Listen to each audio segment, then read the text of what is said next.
감사합니다. 이 시간에는 우리 기독교 교리학의 두 번째 강의를 드리겠습니다. 그런데 강의에 앞서 제가 여러분들에게 경험으로 말씀을 드리는데, 제가 사실 법을 공부를 하다가 이게 신학에 부딪혔는데 우리가 신학을 한다는 것이 굉장히 재밌습니다. 제 경험대로 이야기를 하게 되면은 이 신학이라고 하는 것이 너무도 좋고 너무도 재미가 있어가지고 제가 사실상 이 신학에 입문하기는 51년도부터 시작됐습니다만 적극적으로 들어가기는 아마 52년도, 53년도 그때부터서 벌거프 조직신학을 가지고 이제 공부를 하다가 이제 59년도에 기독교 이 교리학 개론이라는 책을 나름대로 집필을 해보았던 경험이 있습니다. 그래서 제가 생각할 때 우리 기독교 신학을 공부한다는 것이 너무너무 재미있어서 저는 이제 밤을 새워가면서 우리 기독교 신학에 대해서 공부를 하게 되면 너무 재미있습니다. 그리고 이 신학에 따르는 교리학을 공부를 하게 되면 교리를 파고 들면 들어갈수록 너무도 오묘하고 신비합니다. 그래서 저는 이 교리를 공부를 하면서 어떨 때는 참 밤을 새워가면서 공부를 하다가 어떨 때는 울기도 하고 웃기도 하고 어떨 때는 춤을 추고 싶은 감격에 젖을 때가 있습니다.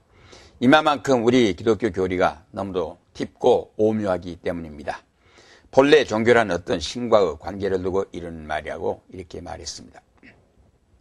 그런데 미신적인 것이었든지 아니면 정통성을 갖춘 종교이든지 간에 일단 자기들이 믿는 신과의 관계에는 사람의 본능에서 우러나온 종교성에서 기인하고 있기 때문에 어느 누구도 종교가 없는 사람은 아마 없다고 이렇게 생각해 볼 수가 있습니다. 우리가 자기의 신상명세에 소위 종교란이 있는데 거기에서 종교란에 가서 뭐라고 하는 사람은 별로 없습니다. 자기가 이제 적극적으로 신봉을 했든지 안 했든지 간에 자기 나름대로의 종교를 갖습니다. 그거는 우리 사람이 타고날 때부터 본능적으로 종교성을 갖고 태어나기 때문입니다. 물론 종교가 없는 사람도 많이 있다는 것을 우리가 알지 못해서 하는 말이 아닙니다. 그러나 사람이 종교를 갖는다는 것은 너무도 자연스러운 일이고 우리 본능 욕구 충족이라는 의미에서도 생각할 수 있는 문제라고 봅니다. 그러므로 종교를 갖지 않는다는 것이 어쩌면 부자연스럽고 자기 개인의 환경과 경험에 대한 일종의 반항의식에서 나온 것이라고 할 것이고, 사람마다 종교를 갖는다는 것은 너무도 자연스럽고 보편적인 일이라고 이렇게 생각해 봅니다. 다만 이제 우리가 어떠한 종교를 선택하느냐 하는 여기에서 갈려진 것뿐이라고 볼 수 있습니다. 우리가 종교에 대한 바른 이해를 갖지 못하면 오히려 종교를 통해서 상상하지도 못할 만큼의 손해를 보고 들어갈 수도 있기 때문에 마땅히 종교에 대한 바른 이해를 위해서 우리가 생각해 보지 않으면 안 된다는 것을 우리가 알게 됩니다. 그럼 우리가 이 종교에 대한 바른 이해를 한다는 것은 교리를 통해서 우리가 알게 되어 있습니다. 그러면 제가 여기에서 첫 번째 종교와 미신에 대한 문제를 앞 시간에도 조금 말씀드렸습니다만은 이걸 좀 더 구체적으로 말씀을 드려야 하겠습니다. 본래 이 종교와 미신이 원리는 다 같이 어떤 자기가 신봉하는 신을 향한다고 하고 있습니다. 그렇지만 그것이 어떠한 형식을 취하느냐, 취하는 형식으로 그 형식에 따라서 갈라지게 됩니다. 보편적인 의미에서 종교를 이루기 위해서는 종교의 구성료로서 4가지를 갖춰야 하는데 그 4가지가 바로 그 종교를 일으킨 창시자가 누구냐, 즉 창시자가 있느냐 없느냐, 바로 이 말입니다. 그 다음에는 교조가 있느냐 없느냐 하는 이 문제, 그 종교의 진리를 밝혀주는 경전이 있느냐 없느냐, 창시자 즉 교조가 있으면은 그 종교를 종교로서 소개해주고 설명해주고 내용을 말해주는 이 경전이 있어야 합니다. 그 다음에는 종교에서 믿는 신관이 있느냐 없느냐. 물론 신관이 없이는 종교가 성립이 될 수가 없습니다.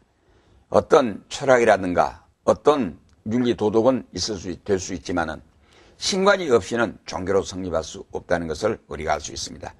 마지막으로 그 종교에서 말하는 내세관이 있느냐 없느냐. 적어도 이건 우리 사람이 이 세상에 태어났으면 죽을 때가 있습니다. 죽은 다음에는 영혼이 죽지 않고 영혼이 살아. 그래 영혼 불면서를 믿게 됩니다. 그러므로 자연히 참된 종교라고 하면은 내세관이 분명히 있어야 합니다. 그렇기 때문에 그 종교에 대한 내세관의 문제를 분명히 제시할 수 있어야 합니다. 그래야 우선 종교는 그들의 경전에 따른 교리를 갖는 데 비해서 미신은 교리가 없습니다. 그렇기 때문에 그들이 믿고 있는 모든 것들은 이 토속, 지역에 따라 가지고 풍속에 따라서 갈라지게 됩니다. 그렇기 때문에 미신과 종교는 우선 교리라는 문제로 가지고 쉽게 갈라선다는 것을 알 수가 있습니다. 따라서 이 풍속을 따라서 다르기 때문에 토속적인 풍에 따라서 다양한 형태로 나타나게 되니까 그거는 우리가 정통적인 종교라고 분류할 수 없고 끝까지 그거는 미신이라고 이렇게 매도해 버리게 되는 것입니다. 결국 우상을 섬김으로 하나님께 죄에 대한 죄를 범하고 자기에 대한 학대입니다. 우리 예수 믿는 사람에게 있어서 제일 큰 죄는 미신, 우상숭배입니다. 우상숭배라고 하는 것은 하나님에 대한 반항이고 하나님에 대한 불신, 이 반항, 거부이기 때문에 죄가 되고 그 다음에 만물의 영장인 사람은 모든 만물을 대표해서 하나님께 나갈 수 있는 만물의 영장입니다. 그런 거로 우리가 우상을 섬겨버리게 되면 스스로가 만물의 영장된 권위를 포기하는 것이기 때문에 자기에 대한 죄가 됩니다. 그래서 우리가 이 우상을 섬긴다는 것이 얼마나 무섭고 큰 죄인가 하는 것을 알고 들어가야 합니다. 그 다음 두 번째는 종교의 정의에 대해서 좀 말씀을 드려야겠습니다.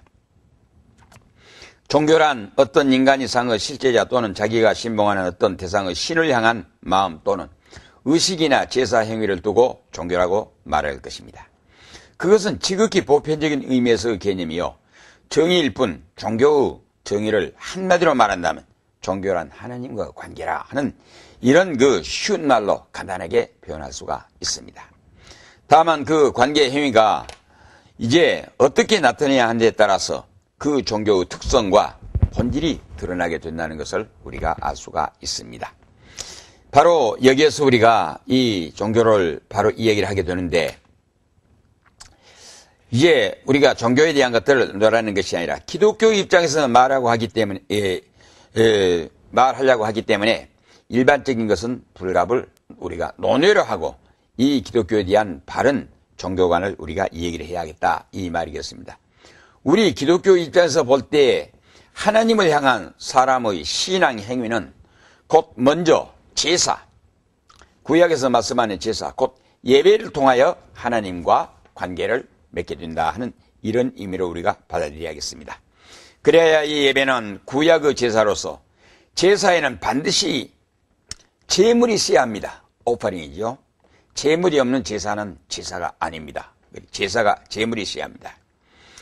이 하나님께 나가기 위해서는 제사의 방법이 있을 뿐이고 제사를 드리기 위해서는 제물을 가지고 나가야 하는데 구약에서는 소나 양이나 비둘기 또는 곡물을 가지고 하나님께 제사를 드리게 되는데 그 제물이 어느 것도 통째로 드릴 수가 없고 반드시 그걸 빠개서 죽여서 각을 떠가지고 희생을 시켜서 드렸습니다. 그래서 피와 기름을 제외한 살로서 이제 불태워가지고 소화시켜서 하나님 앞에 드렸습니다. 이거는 생명의 희생을 뜻하는 것으로 이렇게 생명의 제사를 드려야 할 이유는 처음 인간이 하나님과의 생명 언약을 어기고 범죄하고 타락하여 하나님과의 관계가 끊어지고 타락하게 됐기 때문에 생명의 제물을 가지고 하나님께 나가는 것은 하나님의 명령이요 동시에 하나님의 요구라는 걸 알 수가 있습니다. 그런 거로 우리가 하나님 앞에 제물을 바치고 제사를 드린다는 것은 우리의 행위라고 이렇게 이야기할 수 있겠습니다만은 원칙적 의미에서 보았을 때는 하나님의 요구요, 하나님의 명령이라고 이렇게 우리가 받아들여야 합니다. 그래서 모든 것들은 하나님의 뜻을 이루기 위해서 행하는 우리의 행위. 그래서 우리 기독교 입장에서 볼 때 하나님을 향한 사람의 신앙 행위는 먼저 제사, 곧 예배를 통해서 하나님과의 관계를 유지하게 된다 하는 이 말이겠습니다. 이 예배는 구약의 제사로서 제사에서 반드시 제물이 시하고 하나님과 교제는 이 제물을 가지고 이루어진다고 이렇게 말씀드렸는데 이것은 생명의 희생을 뜻하는 것으로 이렇게 생명의 제사를 드려야 할 이유는 우리 처음에 인간들이 하나님 앞에 생명을 언약을 어겼기 때문에 생명의 관계를 우리가 회복하기 위해서는 생명을 희생하는 제사로 드려야 한다 하는 이 말, 우리가 말씀을 드렸습니다.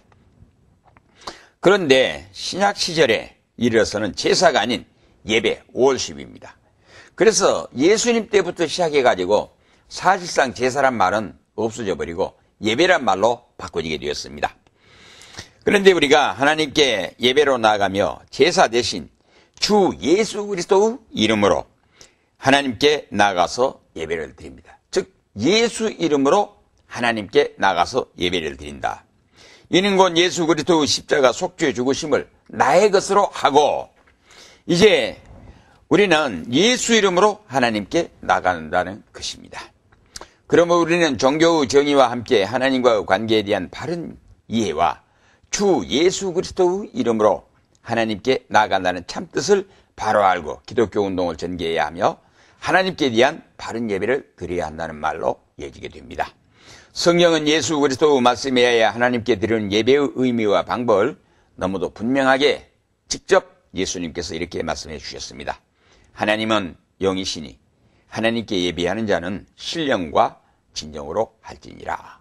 God is spirit, and those who worship, he must worship in spirit and truth. 이렇게 말씀하고 있습니다. 그래서 우리 기독교 종교의 본질적 요소는 예배에 있다는 것을 우리가 말씀드리게 됩니다. 바로 예수 그리스도께서 십자가에 못 박혀 죽으신 그 희생의 죽으심이 나의 죽음입니다. 예수의 상하심이 나의 상함, 예수의 생명의 제사가 곧 나의 제사.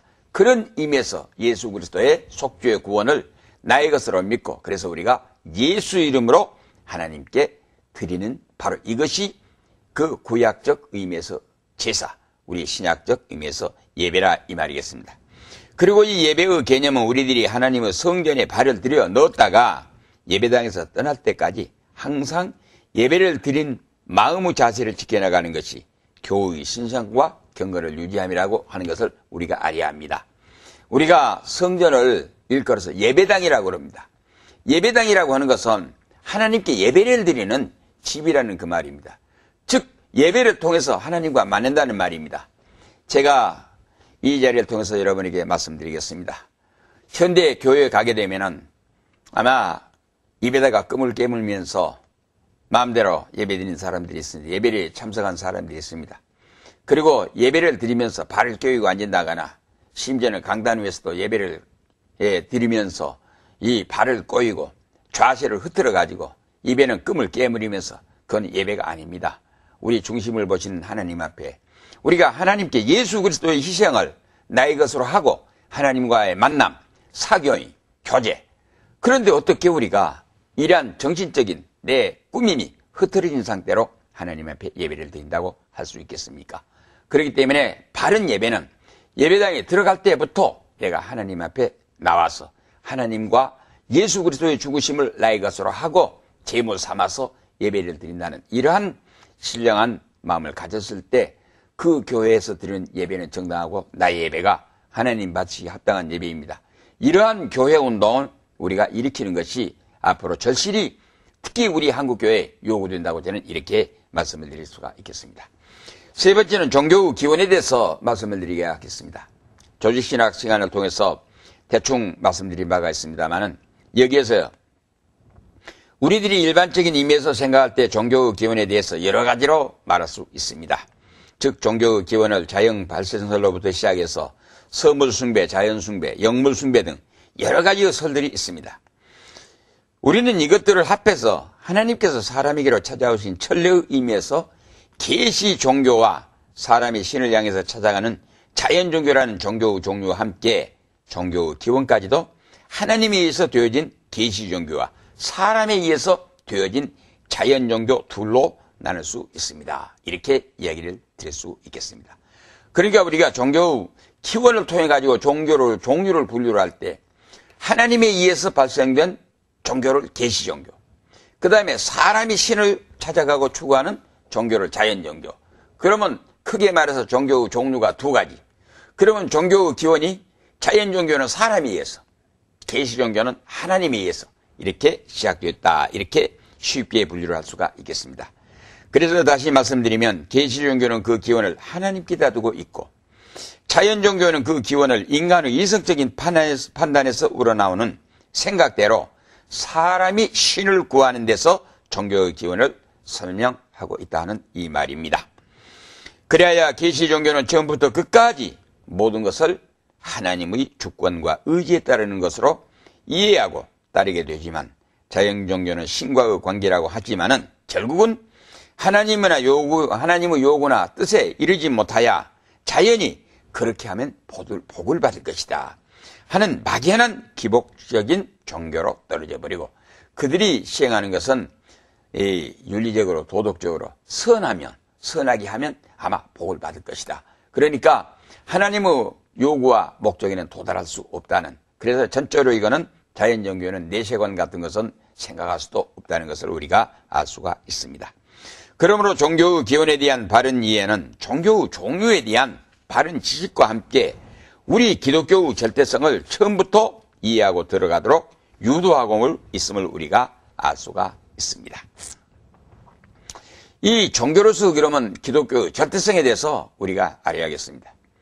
지난 시간에 제가 이 신학을 공부하는데 우리가 이제 이 교양 과목으로서 비교 종교학을 얘기를 했습니다. 그러면 지금 세계 3대 종교니 5대 종교니 10대 종교니 15대 종교니, 세계는 지금 지구상에 사람들에게 많은 종교들이 있습니다. 미신까지 합하게 되면 종교성을 우리가 논할 때에 아마 몇십인지 몇 배인지 헤아릴 수 없는, 그러나 종교 철학적 의미에서 대충 이것들이 종교다 하고 이렇게 이야기를 한다 할지라도 10대까지 한 20가지 이상으로 분류해서 나눠서 생각할 수가 있습니다.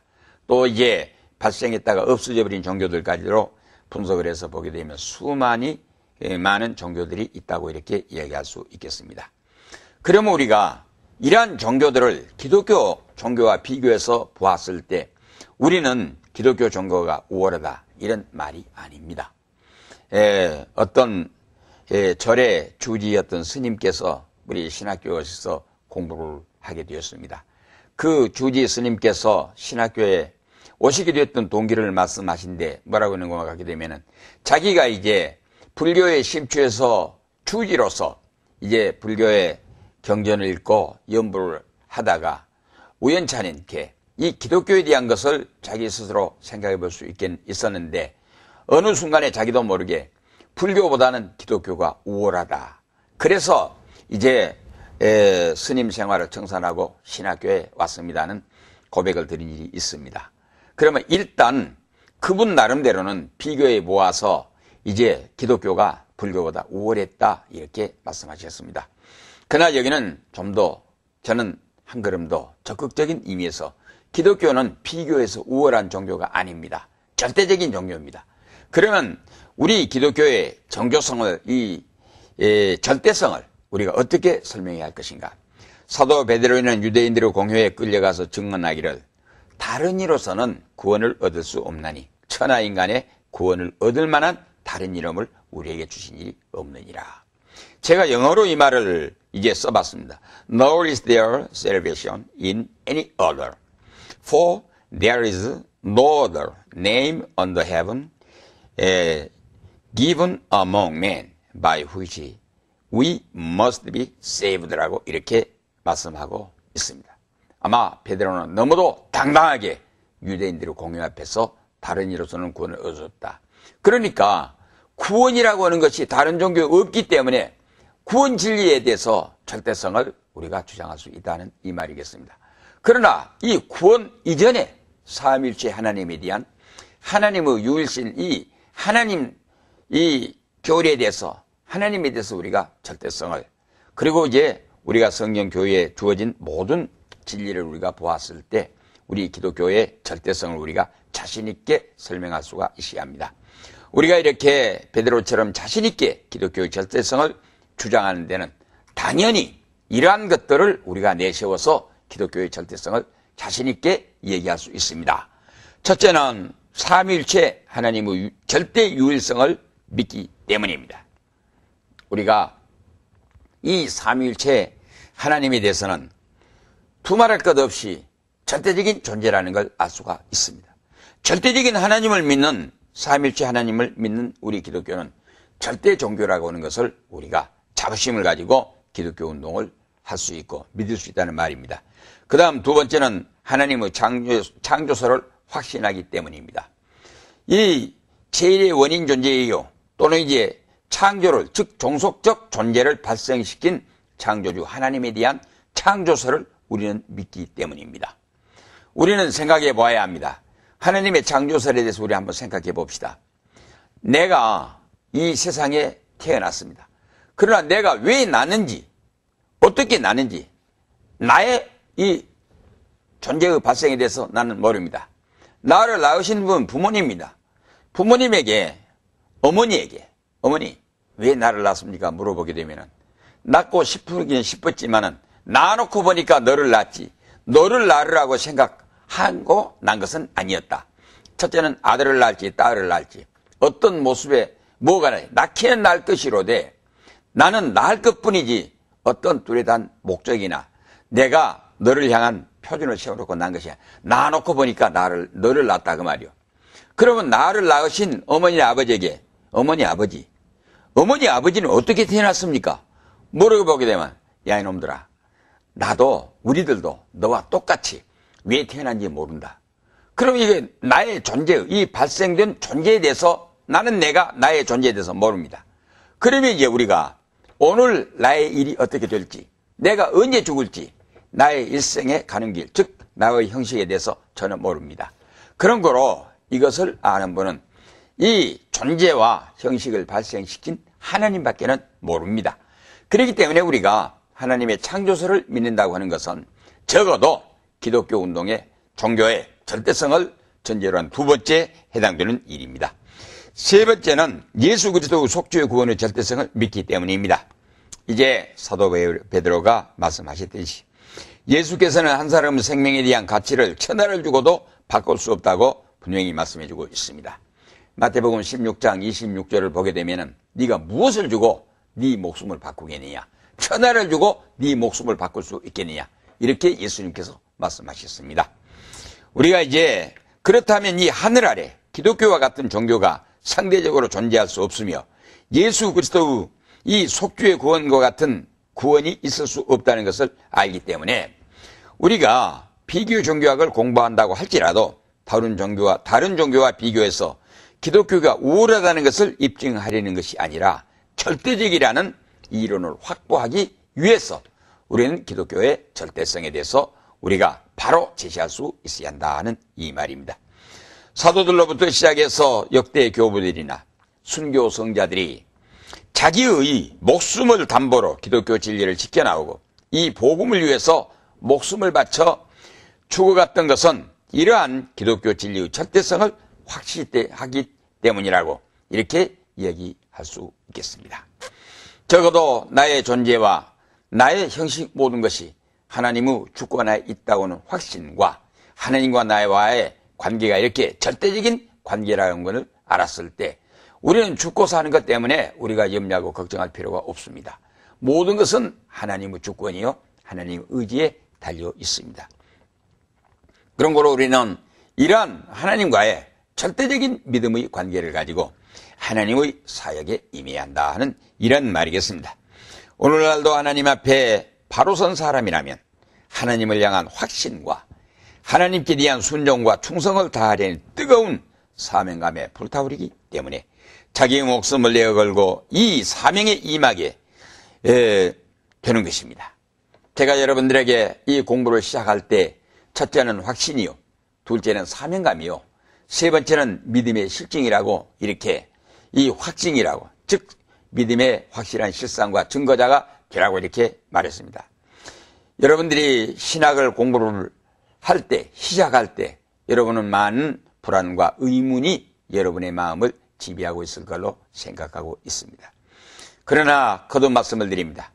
이 우리 기독교 종교의 절대성, 바로 그래서 이 절대성을 먼저 하나님을 향한 믿음입니다. 여러분이 진실로 하나님을 분명히 바로 믿는다면 나의 존재를 발생시키신 하나님, 또 나를 이제 예수 믿고 구원받아 내가 하나님 일을 할 수 있도록 내 마음을 성령으로 감동시킨 하나님을 향한 이 사명감이 불타오르게 되면은 이것만 가지고 여러분은 자신 있게 성공할 수 있다고 저는 이렇게 얘기를 해 드리고 싶습니다. 다시 말씀드리면 우리가 기독교 운동을 일으킨다는 것은 학문의 운동이 아닙니다. 믿음의 운동입니다. 믿음의 운동이라는 것은 하나님과의 첫째는 믿음의 관계, 두 번째는 내가 하나님의 일을 하지 않고는 배기지 못할, 이 다음에 제가 구체적으로 성경을 통해서 많이 말씀을 드리겠습니다만, 우리가 하나님의 일을 하기 위해서 내가 일어선 것이 아니라 하나님께서 나를 이와 같이 신학을 공부할 수 있도록 성령으로 감동시켜서 하나님의 강권적인 요구에 의해 가지고 내가 부르심을 받고 신학을 공부하기 시작됐다고 하는 이 확신과 사명감입니다.